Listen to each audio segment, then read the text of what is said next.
Exclusively in an interview, former Sandals butler Moral Adderley telling us his side of the story, saying accusations are totally false against him.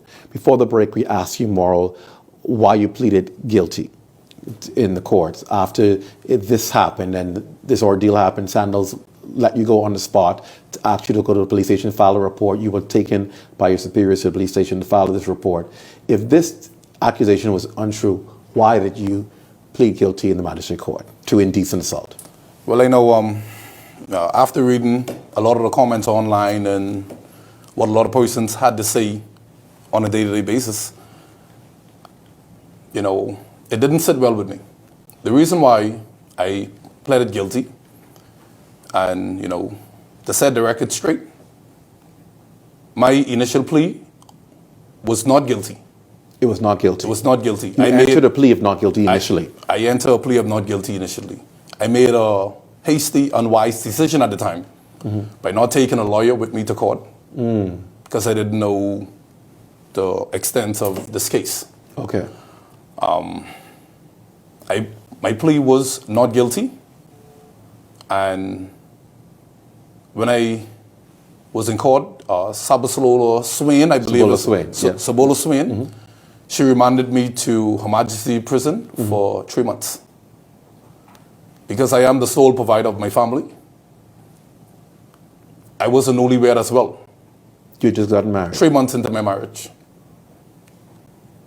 My father had passed away around the same time.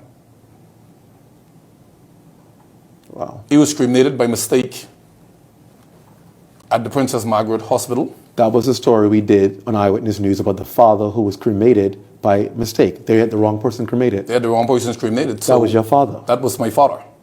Wow. Wow. So, there was so much going on at the time. His funeral would have been that Saturday. Wow. Which I initially explained to the judge.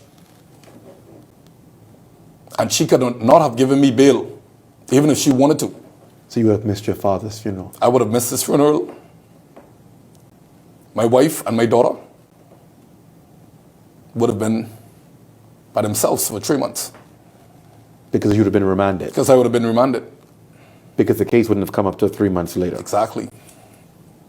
Even if I had applied for bail at the Supreme Court, I would have still missed my father's funeral. Or, as we should say, his memorial. Right. Because there was never a body. A body. Now, when I made the not guilty claim and she remanded me to Her Majesty's prison, I asked her if I was to change my plea. It's okay. Take your time.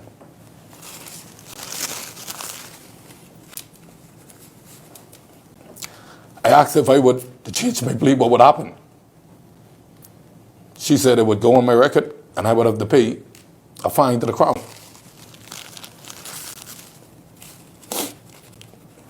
Which my family told me not to. But I told them I miss.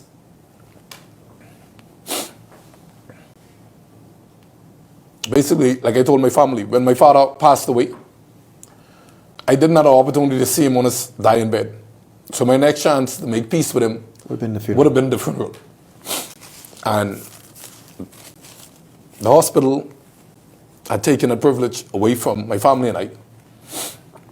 So it was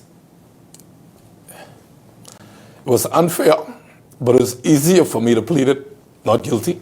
To plead guilty. To plead the guilty. To change my plea from not guilty to guilty and pay the fine and walk. And to this day, if I can go back there, I still wouldn't change it. You would not change that plea? So I'm just here to prove my innocence, and to the Bahamian people who've ranted and said unprofessional things on Facebook about me. That is the reason why I changed my plea from not guilty to guilty. For your family's sake and for my closure family, for your father who was being buried. Most definitely. Because, as you said, it was easier to pay $50 million than to be in jail for 3 months. Yes, sir. And at the time when I was at Sandals, I was opening the butler service at Albany. So I had 2 jobs at the time. I've already lost one. And if I had went up for the 3 months, You would not be able to. I would have lost my second job as well. So that's my reason why I changed the plea from not guilty to guilty. And that's why the couple, as of today right now, is rejoicing, or they feel as though they have A case. A case. Because you pleaded guilty. Because I pleaded guilty. How do you feel that this couple, in your view, and in your, as you said today, is doing this to you? You know, as a black man, I sit next to you and me looking at what they talked about over the media in the last few days, me looking at the pictures they post on Facebook, which was personal to me. I mean, you can see me now. Those pictures are my personal pictures. Why didn't they choose to pick one of my pictures with me in my butler uniform or me looking professional? You know, they post this image of me, portraying that I'm a bad person. At the cocktail event that evening when they introduced me to their family, it was nothing but moral is the best. Anything you want, moral makes it happen. So now for me to see this, you know, I'm devastated. Have you ever been accused of any such thing? You've been a butler for when you were at Sandals, how long had you been a butler for? Going on to 3.5 years. But I was in the industry for almost 2 decades. Have you ever been accused of any such thing? Never in my entire life. Never in my entire life. So when the allegations that they're claiming that I did, it's devastating because I was nothing but professional, nice, kind, humorous, decent to them at all given times. The couple claimed they went on with their wedding, got married the following day, and she's been suffering from post-traumatic stress syndrome ever since.